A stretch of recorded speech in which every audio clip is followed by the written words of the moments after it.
Hi everyone, you're welcome back to Data Analyst with Angie.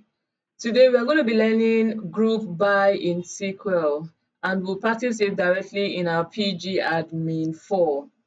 Last class we learned aggregate functions in SQL and in our subsequent classes we learned our where clause, which I said was or is a filtering clause in SQL.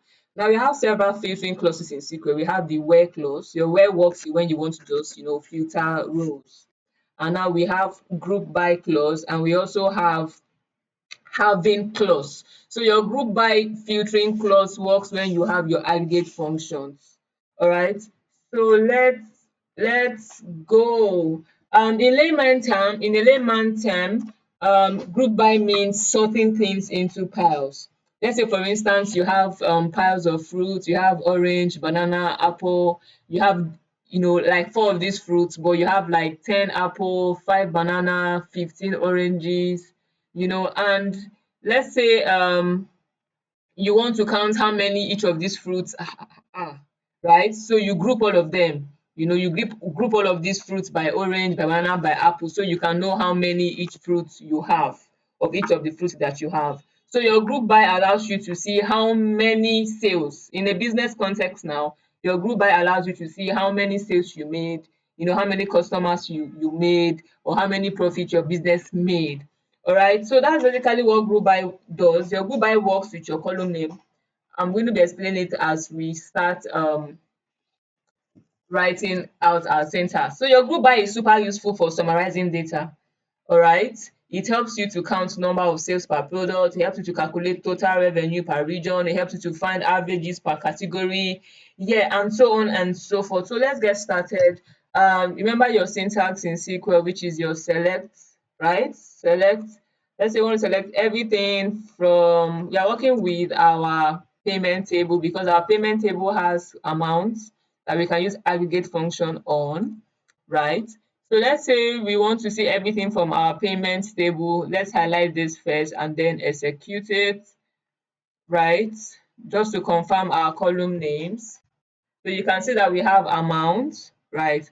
Now let's say we want to see customer IDs with their total amount that they have. This is where group by comes in. Yeah, so select, you have to select what? You're selecting works with your column name. So you want to select customer underscore ID, comma. You want to enter more than one column, you have to enter your comma, right? You want to also enter amount, all right? From where? From what table? From payment table. Okay, so now for your group by clause, your group by, when you want to use group by, you have to have an aggregate function already in your SQL. All right, so yeah, let's go. So select customer ID. An aggregate function that you're going to be using is sum, because you want to find total amounts, right? So you're using your sum aggregate function. So you're going to type sum, you open your brackets and close your brackets. Now if you want to change the name of this column from sum amount, you can change it to total amount using alias spelled in SQL as AS to change your column name. So you're going to change it to total underscore amount. All right. So whatever we are going to be seeing in our results should show us total amount column and not just amount. All right. So we have customer ID, we have some amount as total amount. Now the next clause you want to enter is your group by. Group by, you want to group by what? Your group by works with the column name. You need to know the name of your column that you want to group by, that you want to see their total amount. All right, so we're going to type our customer underscore ID. Now let's run this. So you are going to be seeing the customer IDs that have with a different total amount. Let's say you want to arrange the work, you want to sort the work, right? You want to sort this group by this column, you want to sort it by ascending to descending order. You are going to use order by, you're going to type exactly this sum amount that you can see here. Sum, open bracket, amount, close bracket. You want to sort it to descending order. So you type DESC and then you run to execute, highlight to execute. Yeah, so you can see your customer ID with 148. Customer ID 148 has the highest total amount. So your group by allows you to see, different, you can see customers with how they are performing, you can see your products how they are performing, you can see employees how they are performing. So this is a very good filtering clause in SQL that every analyst should know. We also have another type of filtering clause in SQL called the halving clause. All right, so your halving clause, let's say, imagine after counting these customers, after knowing how much each of these customers have, you want to now see specific customers that have amounts, let's say, greater than 100, greater than 200. This is where your halving clause comes. So your halving clause filters only what you want to see. Your group by will show you everything in your table, all right, but you see your halving clause will only show you what you want to see. So having filters groups after they have been created, all right, having basically shows you all customers. Let's say you want to see all customers greater than, let's run this.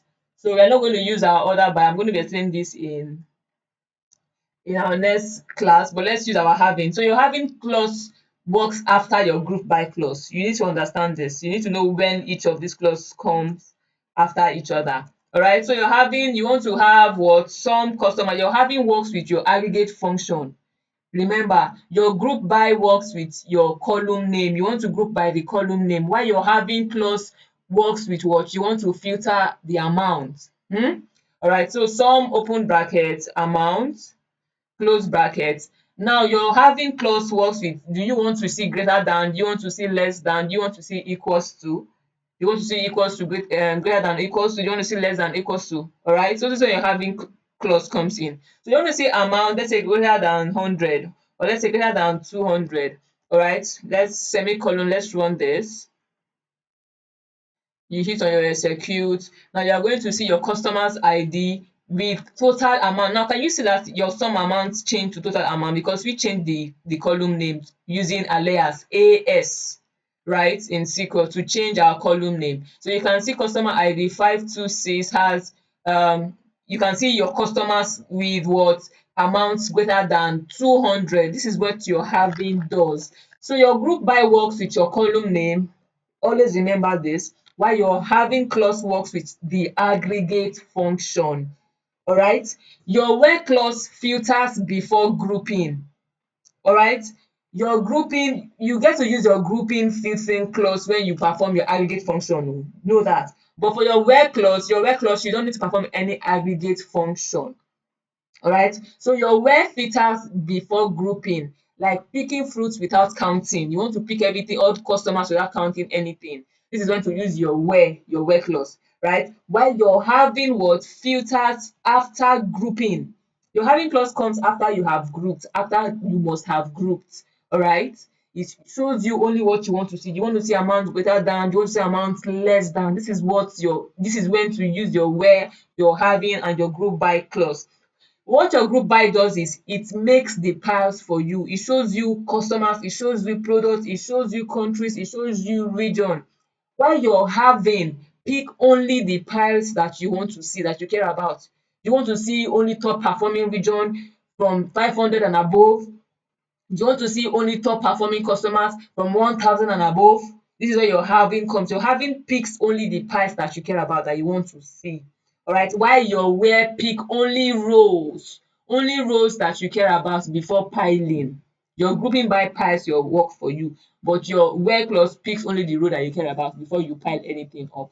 All right, so that's it about your group, when to use your group by, when to use your having clause.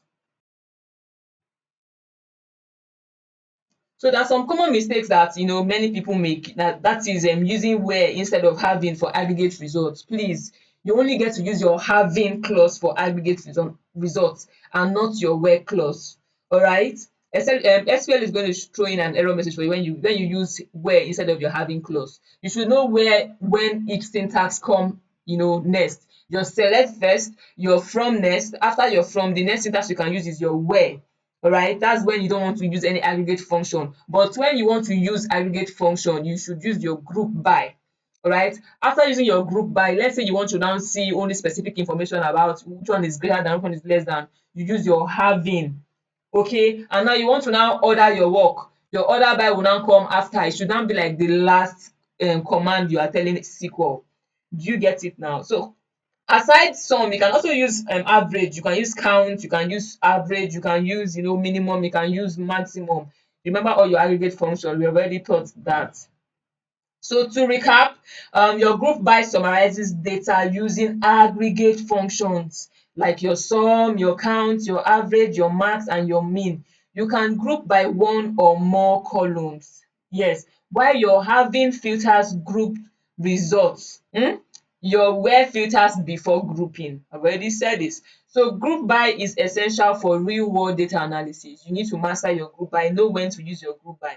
Use your group by when you want to perform aggregate functions.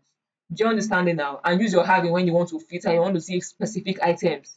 All right, that's what when to use your having. So you need to practice, more of these queries in PGAdmin 4 and try grouping your own data.